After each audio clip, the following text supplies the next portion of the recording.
This video contains spoilers for Uncharted 3. So, with the recent release of Uncharted 4, I thought it might be fun to go back and play the older Uncharted games. While playing through Uncharted 3, Drake's Deception, I was struck by a particular moment about 2/3 of the way through the campaign. Contextually, Nate's trying to locate his friend Sully, who's been kidnapped by the evil Helen Mirren lookalike Marlowe. After the plane he's on crashes in the Rub al Khali desert, Nate wanders the inhospitable environment looking for Sully, or heck, even some water. In a game that is otherwise chock full of dramatic action set pieces and gunfights, the slow pace of this chapter serves nicely to break up the action and give the player a nice breath of fresh, if sandy, air. But this is where things get interesting. Halfway through this section, as Nate succumbs to heat exhaustion and dehydration, we're greeted to a voiceover read by none other than Marlowe. What are the roots that clutch? What branches grow out of this stony rubbish? Son of man, you cannot say or guess. For you know only a heap of broken images. It's the well. Where the sun beats and the dead tree gives no shelter. The cricket no relief and the dry stone no sound of water. Only there is shadow under this red rock.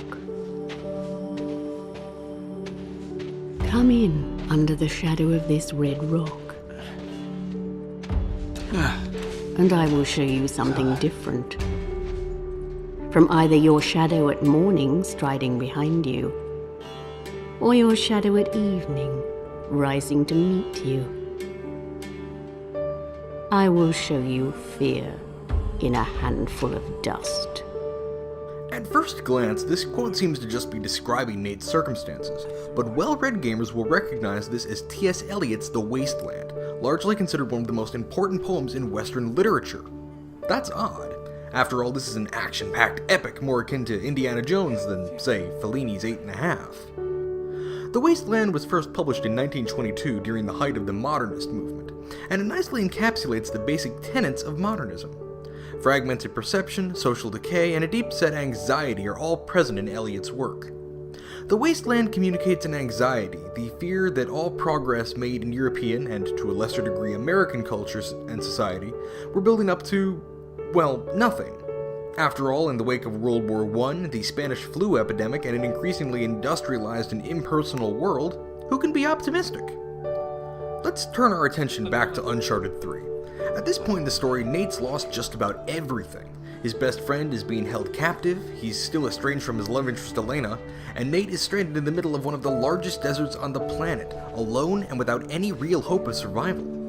In spite of all his past adventures and triumphs, Nate's journey at this point appears to have amounted to nothing. But I think we can do better than that. After all, Nate's journey does amount to something by the end of the game, so let's delve a little deeper.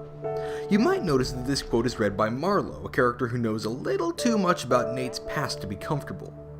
Perhaps, just as The Wasteland was voicing concerns about subjectivity and fragmentary understanding of the world, this quote was meant to cause us to question how well we know Nathan Drake. I suspect I know you better than anyone, Mr. Drake. Of course, that's not your real name, is it? Fair enough.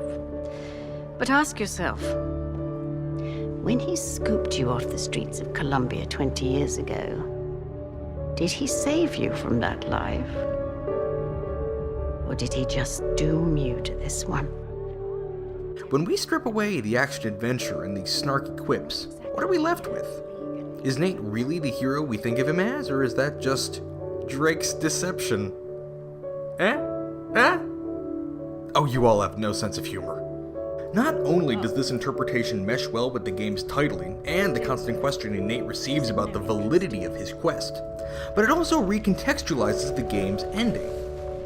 When Marlowe requests that Nate prove himself, the game is offering Nate a chance to prove to the player what kind of character he really is, once and for all. Drake!